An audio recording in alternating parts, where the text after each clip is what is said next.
Hey guys, Pete Ramsey here, HVAC Greatness. I want to talk to you about a process that is going to be released here shortly. It's called the Consultative Service Technician System. The Consultative Service Technician.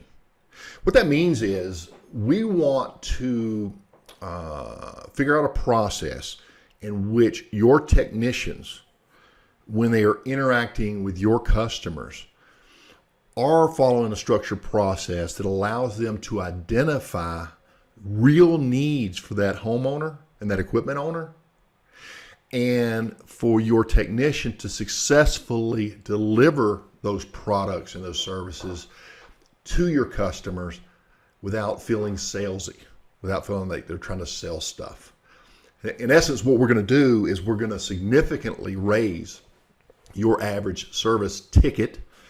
We're going to significantly raise the accessories that you are currently putting in and increase that number, as well as more estimates and opportunities that can result in future services and sales for you and your company. Now, so the process is multifaceted, but I want to focus on one of the key elements. And this came from an author by the name of Chris Boss. And the title of his book is called Never Split the Difference. Never Split the Difference. And it's an interesting story his, but he was an ex-hostage negotiator.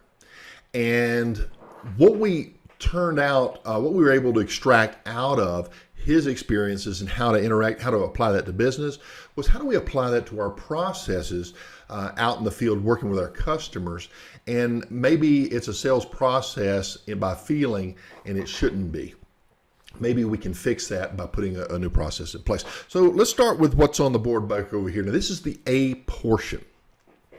Now at the top there I've outlined here what we're calling tactical empathy. We have to establish a mutual entity between the customer and the company's representative so that we feel like we're on the same team. Otherwise, we're going to experience confrontation, distrust, all these other things that come from two people coming together trying to come to a solution, each knowing that they both have their agenda, if you will. They both have, they can benefit from the results or lose.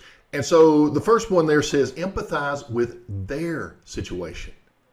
So we need to be able to identify their situation, empathize, and they, most importantly, need to recognize the fact that you get it, you get me, right? And then we get them to empathize with our situation. In this case, your technician's situation and the job that he needs to do while he's out there. Right.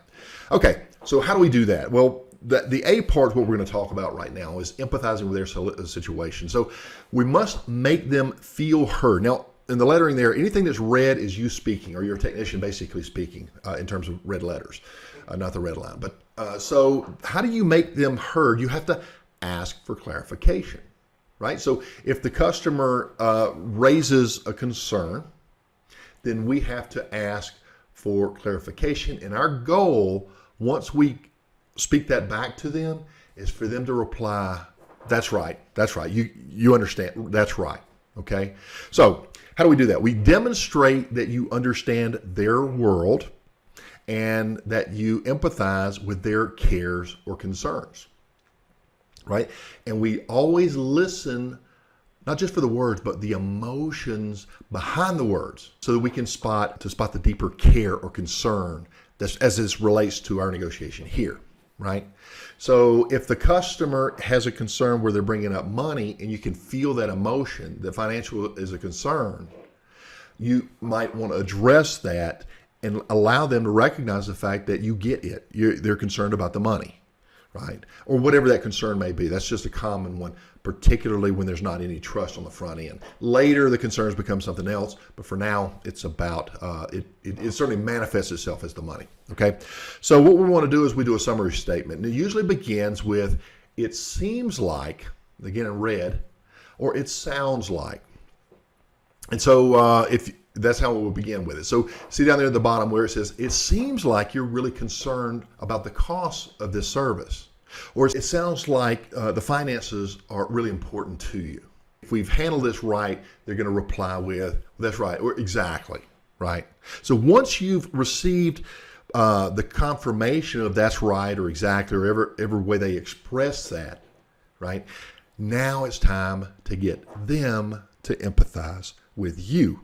And so there's a process on that. But I wanted to establish this first portion first of all, because this key part right here, right, the empathy is going to be a key part to your negotiations. Now, keep in mind that there's a lot more than just negotiation on these. Your calls need to have a structure. There needs to be a flow. There needs to be a step 1, a step 2, a step 3. In each step, there needs to be clarity on how that step is properly performed. Okay? Now, there also needs to be, from the technician standpoint, not yours, the owner, from your employee, the person on the front lines, they need to fully understand and believe in the product or the service that they're offering to their customer.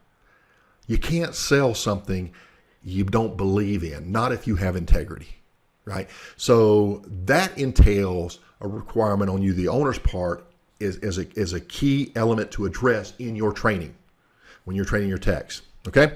Next, they need to fully understand and believe in your pricing and your costs, because if they feel like they're charging too much for this service, they're going to have a conflict internally, and they're not going to be able to be successful or as successful in getting the customers to elect to move forward with whatever the solution is that the technician has offered. And then, of course, we're going to get into the other element is the basic negotiations. Now, we want to keep it basic. Look, the guys are out there as technicians, okay? They've got a job to do. But part of that job is they have to be able to get that information out of their head and into the head of your customer in such a way that it doesn't feel like it's a sales strategy, or if they're trying to get something over on them somehow in the process, sell them something they don't need, right? Things of this nature. So that is a structure in of itself as well. And then there's the structure of the actual process that they're going to follow with this in mind, okay? When they're doing the solutions, when they're offering options, how is that done in an intelligent way that has the most likelihood of being successful?